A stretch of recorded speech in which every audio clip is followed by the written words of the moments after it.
जय श्री कृष्ण। आज हम शुरू करते हैं श्रीमद् भागवत गीता का 8वां अध्याय, जो है अक्षर ब्रह्म योग। श्री कृष्ण जी के वचन सुनकर अर्जुन ने पूछा, हे पुरुषोत्तम, ब्रह्म क्या है, आध्यात्म क्या है, कर्म क्या है, अधिभूत क्या है, अधिदेव क्या है, इस देह से अधियज्ञ कैसे हुआ और इस देह में कौन है, फिर इस लोक में तथा मरने के समय में योगी पुरुष आपको कैसे जान सकते हैं और इसकी गति क्या है। अर्जुन के प्रश्नों को सुनकर श्री कृष्ण जी बोले, हे अर्जुन, जो जगत का मूल कारण है वह ब्रह्म है और जो स्वभाव अर्थात जीव है वह आध्यात्म है तथा संपूर्ण प्राणियों की उत्पत्ति और वर्षा आदि करने वाला जो द्रव्य त्याग रूप यज्ञ है सो कर्म है। जो नाशवान है वह अधिभूत है, इंद्रियों का अधिष्ठाता, देवताओं का अधिपति जो वैराग्य पुरुष है वह अधिदेवता है। हे अर्जुन, इस देह में देव पूज्य मैं हूँ, जो अंत समय में मुझको स्मरण करता हुआ देह त्याग करता है वह मेरे परमानंद अविनाशी पद को प्राप्त होता है, इसमें संशय नहीं है।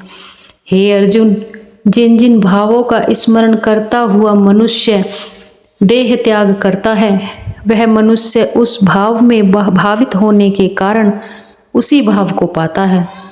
इसलिए तू उस भाव में भावित होने के कारण उसी भाव को पाता है।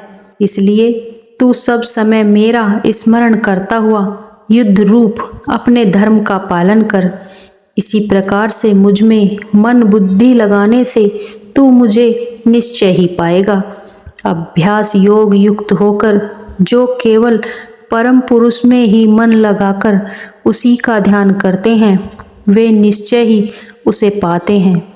जो सकल विद्याओं का निर्माण करता, अनादि सिद्ध, संपूर्ण जगत का नियंता, सूक्ष्म से भी अति सूक्ष्म और सबका पोषक, अचिंत्य रूप, सूर्य के समान कांतिमान और प्रकृति से परे जो उस दिव्य रूप परम पुरुष का भक्ति पूर्वक योग बल द्वारा मरण समय में प्राणों को भ्रकुटियों के मध्य अच्छी तरह से ठहरा कर ध्यान करता है वह मुझसे मिल जाता है। हे अर्जुन, जिसे नाश रहित कहते हैं और राग द्वेषादि रहित योगीजन जिसको प्राप्त करते हैं और जिसको जानने की इच्छा से ब्रह्मचर्य व्रत का पालन करते हैं, उस पद का संक्षिप्त वर्णन तुमसे कहूँगा। संपूर्ण इंद्रियों का निग्रह करके मन को हृदय में रख और अपने प्राणों को भ्रकुटियों के मध्य में ले जाकर योग धारण कर। हे अर्जुन, जो मनुष्य देह को त्यागते समय ओम इस एकाक्षर ब्रह्म का ध्यान करते हुए मेरा स्मरण करते हैं वे अवश्य ही मोक्ष रूप परम पद को पाते हैं। हे पार्थ, जो मेरे में ही चित्त लगाकर नित्य प्रति निरंतर मेरा स्मरण करते हैं वे एकाग्रचित वाले योगीजन मुझे बहुत सुलभ रीति से पाते हैं। हे अर्जुन, मुझसे मिलने पर परम सिद्ध महापुरुष अनित्य और दुख के भंडार पुनर्जन्म को नहीं लेते हैं। ब्रह्मलोक से परे जितने लोक हैं उनमें जो बार बार जन्म लेते हैं, परंतु हे कौन्तेय, मुझसे मिलने के बाद उनका पुनर्जन्म नहीं होता। ब्रह्मा का एक दिन सहस्र चौकड़ी युगों का होता है और उनकी रात्रि भी इतनी ही बड़ी होती है। अब इन युगों की मर्यादा सुन। 17,28,000 वर्ष का सतयुग, 12,96,000 वर्ष का त्रेता युग, 8,64,000 वर्ष का द्वापर और 4,32,000 का कलयुग है। ये चारों 43,20,000 वर्ष के हैं। यही एक चौकड़ी हुई। हे अर्जुन, कारण रूप जो अव्यक्त ईश्वर है उसी से चराचर प्राणी ब्रह्म के दिन के आगम में उत्पन्न होते हैं, रात्रि के आगम में उसी ब्रह्म में लीन हो जाते हैं। हे पार्थ, प्राणियों का समूह दिन में बराबर उत्पन्न होकर रात्रि के आगम में लीन हो जाता है और दिन के आगम में फिर उत्पन्न होता है। हे अर्जुन, चराचर प्राणियों का जो अव्यक्त है उसका भी कारण स्वरूप एक और अव्यक्त है, अर्थात इंद्रियों के विषय से अगोचर और अनादि, जो संपूर्ण प्राणियों के नष्ट होने पर भी नष्ट नहीं होता है, जो अगोचर और अविनाशी कहा गया है, उसी की प्राप्ति को परम गति कहते हैं। जिस लोक को पाकर फिर संसार में नहीं आना पड़ता, वही मेरा परम धाम है। हे पार्थ, जिसके भीतर चराचर प्राणी हैं और जिससे यह संपूर्ण संसार व्याप्त है, वह परम पुरुष अनन्य भक्ति से प्राप्त होता है। हे भरत श्रेष्ठ, जिस काल में योगी जन देह छोड़कर फिर नहीं आते और जिस काल में आते हैं, उन दोनों कालों को कहता हूँ। हे अर्जुन, अग्नि, ज्योति, दिन, शुक्ल पक्ष और उत्तरायण के 6 महीनों में जो ब्रह्मवेत्ता जन प्रयाण करते हैं, वे फिर नहीं आते। धूम, रात्रि, कृष्ण पक्ष, दक्षिणायन के 6 मास और चंद्र ज्योति, इसमें जो योगी प्रयाण करते हैं, वे फिर संसार में आते हैं। कृष्ण पक्ष और शुक्ल पक्ष, ये दोनों योगियों के आने जाने के सनातन मार्ग हैं। जो शुक्ल मार्ग से आते हैं वे मुक्त हो जाते हैं और जो कृष्ण मार्ग से जाते हैं उनका आवागमन संसार में लगा रहता है।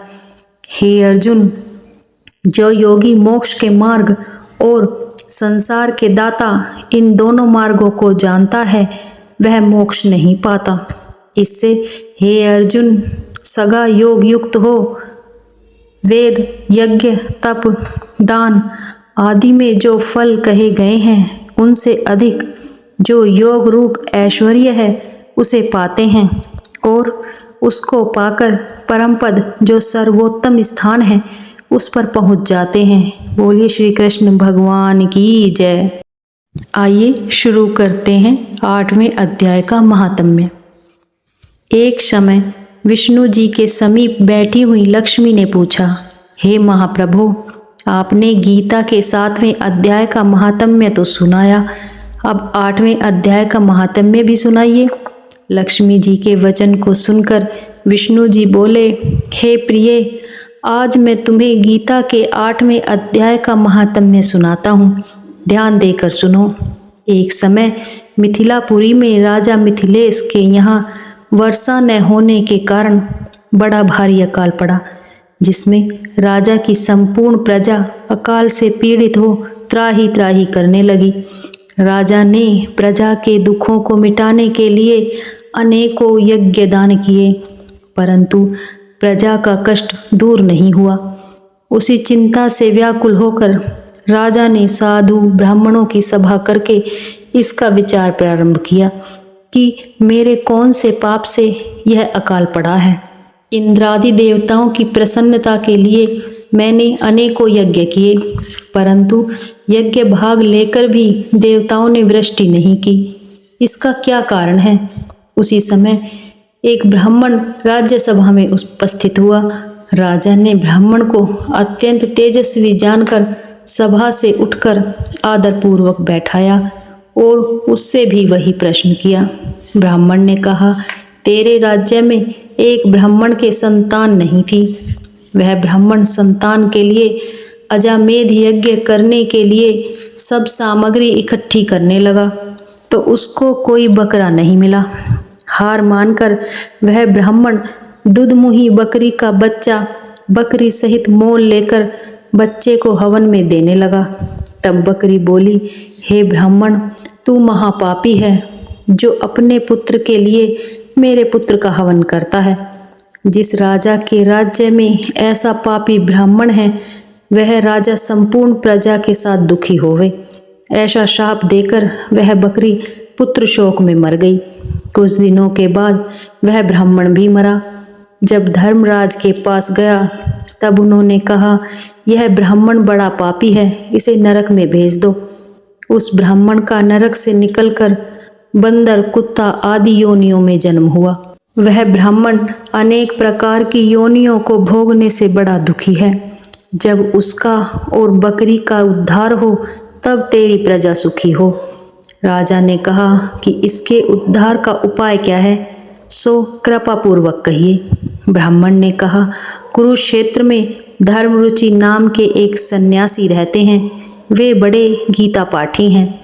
वे तुम्हारे नगर में आकर के 8वें अध्याय के महात्म्य का फल तुमको दें तो उस ब्राह्मण और बकरी का उद्धार हो और संपूर्ण प्रजा सुखी होवे। राजा ने तुरंत रथ को सजाकर सारथी को कुरुक्षेत्र में धर्मरुचि को लाने भेजा।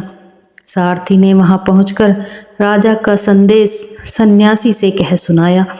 गीता के 8वें अध्याय के महात्म्य के अभ्यास से वह सन्यासी अत्यंत तेजवान और प्रभावशाली था। राजा की मनोगत सब बातों को जानकर पहले तो वह बहुत उदास था। पीछे महात्माओं की संपत्ति परोपकार के लिए होती है, ऐसा जानकर रथ पर बैठ मिथिला में आया। आते ही गीता के 8वें अध्याय के महात्म्य के फल से ब्राह्मण और बकरी का उद्धार हुआ। वे दोनों अधम देह से छूटकर परम पद को पहुँचे और नगर में अपूर्व वृष्टि हुई। इति श्री पद्म पुराणे सतीश्वर संवादे उत्तराखंडे गीता महात्म्य नाम 8वां अध्याय समाप्त। बोलिए श्री नारायण भगवान की जय।